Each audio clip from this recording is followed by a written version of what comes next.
Channel Mahalakshmi की ओर से आप सबको सादर जय जिनेंद्र। 8 PM लाइव में आपके पास आ जाए हैं, उम्मीद की किरण लेके आए हैं आपके पास।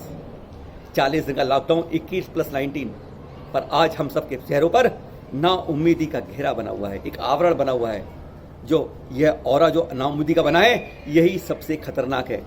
कोरोना इतना खतरनाक नहीं है जितना ना उम्मीदी खतरनाक है।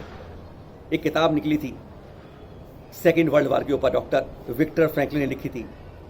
उन्हें भी लाखों योद्धाओं के साथ टॉर्चर सेल में डाल दिया, पर किसी को गोली नहीं मारी, किसी को भूखा नहीं रखा, किसी को याद नहीं दी, लेकिन एक एक करके सारे लोग मरने लगे केवल ना उम्मीदी के कारण। लॉकडाउन में आज हम घरों में बंद हैं ना उम्मीदी के कारण, लेकिन ना उम्मीदी जो होती है यही किरण खराब होती है। हम उगते सूरज को नहीं, हम डूबते सूरज को देख रहे हैं। आज क्या होगा कल का, इस ना उम्मीदी जब हम घेरा जाती है, हमारे जहन में घुस जाती है, तो हमें जो है किसी का चैलेंज नहीं मारता, किसी का धोखा नहीं मारता, कोई मुसीबत नहीं मारती है, कोई भूखा नहीं मरता है, लेकिन ये ना उम्मीदी हमारे जहन में जब घुसती है, हमारा इम्यून सिस्टम कमजोर हो जाता है और इसके साथ ही फिर हमारे अंदर जो होती है शक्ति लड़ने की वह खत्म होती है और बाहर की बीमारियों की ताकत हमारे ऊपर हावी हो जाती है। जैसे बाली की ताकत हमारे छीनकर उसके पास पहुंच जाती है। कोरोना से हमें लड़ना होगा, घर में बैठकर लड़ना होगा, सड़कों पर जाकर नहीं।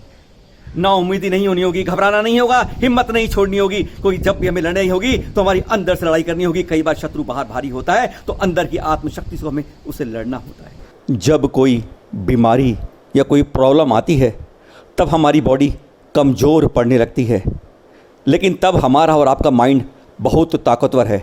वह कमज़ोर नहीं पड़ने देना हमें यही समझना होगा।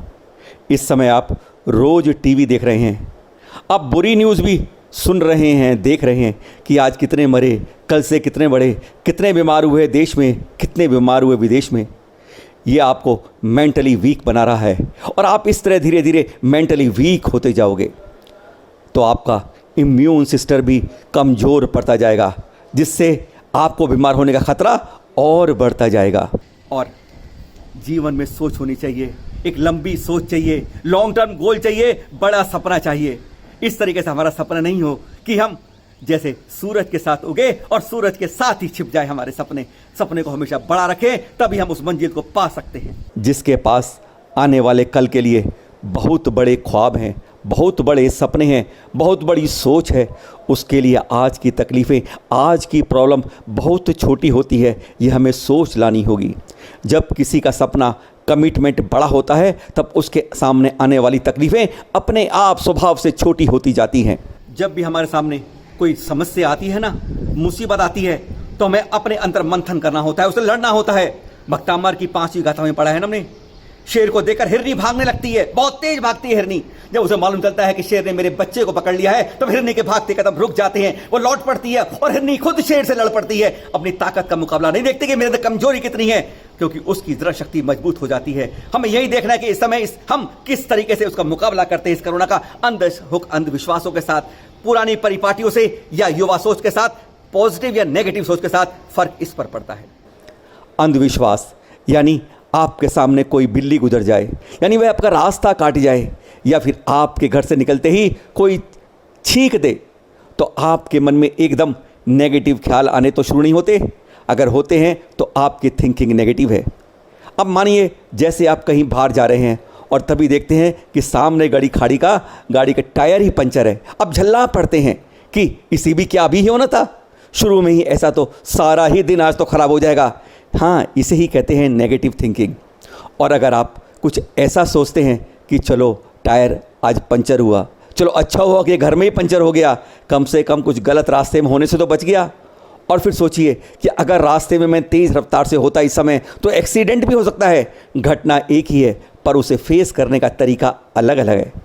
पॉजिटिव सोच से ही आप उस पंचर को तुरंत लगवाकर अपने आगे के काम में, लक्ष्य की ओर स्वस्थ दिमाग के साथ और उस स्वस्थ शरीर से आगे बढ़ सकते हैं। फ़र्क कोई नहीं पड़ता, लेकिन सोच के ऊपर सब निर्भर करता है। इसीलिए किसी भी तरह की परिस्थिति में हमें समन्वय बनाते हुए शांत चित्त से रहकर उसे फेस करना चाहिए। कोरोना की बुराई हमने बहुत सुनी है, क्या कमी है इसके अंदर, कितने नुकसान कर रहा है, सारे देश को बर्बाद कर रहा है, विश्व को बर्बाद कर रहा है, परिवार को बर्बाद कर रहा है, अर्थव्यवस्था बर्बाद कर रहा है, दुकान बर्बाद कर रहा है, बच्चे बर्बाद कर रहा है, सब बर्बाद कर रहा है कोरोना। पर कोरोना से अच्छाई क्या, कभी ये भी सोचा है कभी आपने? कभी भी हम उसको पॉजिटिविटी नहीं सोचते, नेगेटिविटी बहुत सोच ली हमने। क्या मिला है कोरोना से, इसका एंगल दूसरा भी देखते हैं। ये नहीं कि अपने को तनाव में लाकर ग्रसित हो जाएं। आज आप फैमिली के अंदर, अपने परिवार के अंदर फैमिली टाइम दे रहे हैं, किताबें पढ़ रहे हैं, अखबारें पढ़ रहे हैं, यानी आपको किताबें और अखबारें पढ़ने की एक आदत पड़ गई है, जो अच्छी आदत है। घर की सफाई करनी शुरू कर दी है आपने। घर में कहीं कुछ गंदगी देखते हैं तो आप खुद ब खुद आपके हाथ सफाई के लिए पड़ जाते हैं। अच्छी तरह हाथ धो रहे हैं, सैनिटाइज कर रहे हैं, अच्छी बात है। सोशल डिस्टेंस मेंटेन कर रहे हैं, यह इस लड़ाई से लड़ने का सबसे बड़ा हथियार है। और आप देख रहे हैं गंगा साफ़ हो रही है, यमुना साफ़ हो रही है, हवा साफ़ हो रही है, पॉल्यूशन शहरों से भागता जा रहा है, हर चीज़ साफ़ होती जा रही है। यानी पर्यावरण के मस्तक पर लगातार मारी जा रही चोट अचानक अपने आप जैसे कुदरत ने ही रोकने को हमें कह दिया है। ऐसा लग रहा है कि प्रकृति ने अपना रीसेट का बटन दबा दिया है।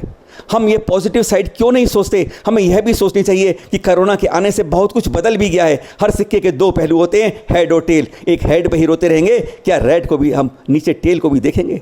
जब तक हमारे पास नेगेटिव थिंकिंग है, हम उसी क्राइसिस से डील नहीं कर सकते, किसी भी मुसीबत से हम पार नहीं पा सकते। हर प्रॉब्लम अपने साथ इक्वल अपॉर्चुनिटी भी लेकर आती है, यानी जितना कष्ट होता है उतनी सुख की भी गुंजाइश उसके अंदर होती है। कहते हैं ना, आधा गिलास अगर भरा खाली होता है तो वह आधा गिलास भरा भी होता है। गिलास उतना ही रहता है, पर हमारे सोचने का नज़रिया कैसा है यह फ़र्क उस पर पड़ता है। आप उसे भरे गिलास की तरह लेते हैं तो आपको संतोष मिलता है, और आप उसे आधे गिलास की तरह पीते हैं तो मन में आपके दुख अपने आप स्वतः आते हैं। दुनिया जब से बनी है ना, तब से अब तक उसमें प्रॉब्लम्स हैं, मुसीबत ही मुसीबत है, तकलीफ है, कठिनाई ही कठिनाई हैं। अगर ये प्रॉब्लम्स नहीं होती तो हम आज तक ग्रो नहीं कर पाते। ध्यान रखिएगा, आपसे सब कुछ छीना जा सकता है। घर, मकान, दुकान, दौलत, पति, पत्नी, माँ, बाप, बच्चे, बेटे, सब कुछ। लेकिन धर्म, इच्छा शक्ति, आपकी सोच की शक्ति, आपकी मन की शक्ति, आपका डिसीजन पावर कहीं नहीं कोई हरा सकता। पृथ्वीराज चौहान से सब कुछ छीन लिया था, लेकिन उसने एक बार कहने पर ही मोहम्मद गौरी को अपने तीर से निशाना बना दिया था। सोच अपनी मजबूत होनी चाहिए। हमारी डिसीजन पावर हमारी अपने पास है, हमें उसका इस्तेमाल करना होगा आज की कोरोना से लड़ने में। हम इन्हीं कठिनाइयों में बढ़कर आज इतने बड़े हुए हैं। हमें हमारे माँ बाप ने, संस्कारों ने, प्रकृति ने हमें यही सिखाया है कि जब तक कठिनाइयाँ सामने नहीं होती है हम उठ नहीं पाते हैं। आपसे फैसला करने की ताकत कोई नहीं खींच सकता, आपके दिमाग को कोई नहीं छीन सकता आपसे। हमें यह सोच कर मजबूर नहीं करें, हमें इस बात को मजबूत माने अपने अंदर कि डिसीजन पावर हमारे पास है। अगर आप सिचुएशन से घबराकर फैसला करते हो तो वह सिचुएशन अपने आप हावी हो जाती है। अगर आप दुश्मन को पहले ही भारी मान लेते हो तो आप समझ लिए कि आप जीती हुई बाजी भी हार जाते हैं। लेकिन आप सिचुएशन के हिसाब से खुद को बेहतर बनाते हैं, यानी जैसी मुसीबत होती है उससे आप उससे ऊपर ढालने की कोशिश करते हैं, डिसीजन खुद लेते हैं, दूसरे की नकल नहीं करते हैं, तो हमारी ज़िंदगी अपने आप बदल जाती है। करोड़ों मरते हैं महामारियों में, पहली बार नहीं है कि हम मर रहे हैं। इस समय देख रहे हैं लोगों को, हजारों मरे, लाखों मरे, करोड़ों मरे, कई बीमारियां आती हैं इस तरह की, पर क्या हिम्मत हार जाते हैं बीमारियों से? यह पृथ्वी वैसी ही रहेगी, बस शक्ति मजबूत रहेगी तो सब कुछ पार हो जाएगा। उसकी वजह भी थी, पहले लोग अवेयर नहीं होते थे, लोगों पे जानकारी नहीं आती थी, इंफॉर्मेशन लेट पहुंचती थी, यानी तब बीमारी से लड़ने के साधन भी नहीं थे।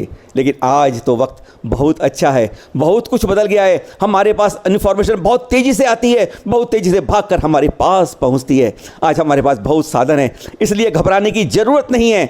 हम इस महामारी से सफलतापूर्वक बाहर आएंगे।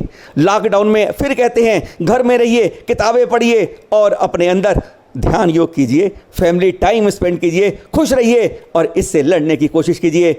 प्रकृति की छेड़छाड़ से आदत से अब हमें बाहर जाना चाहिए। बार बार प्रकृति पर हमें चोट नहीं करनी चाहिए।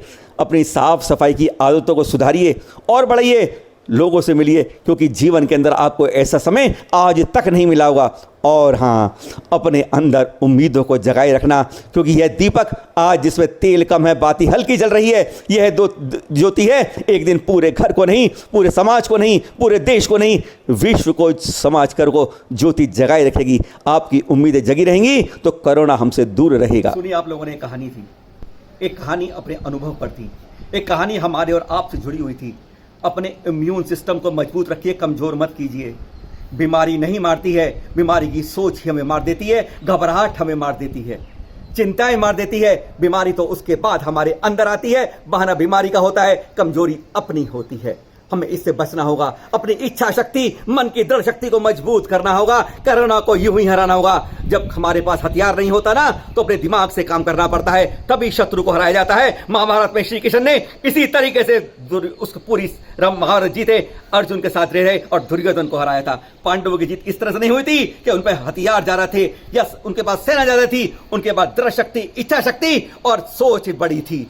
सोच बड़ी रखिए, अपने इम्यून सिस्टम को मजबूत रखिए, इम्यूनिटी को मजबूत रखिए। कहते हैं ना, मन के हारे हार है और मन के जीते जीत। फिर मिलेंगे आपसे एक नई कहानी में। कल रविवार को आपसे मिलेंगे एक अच्छे झरोके में, एक खतरनाक बात बताएंगे जैनियों के लिए।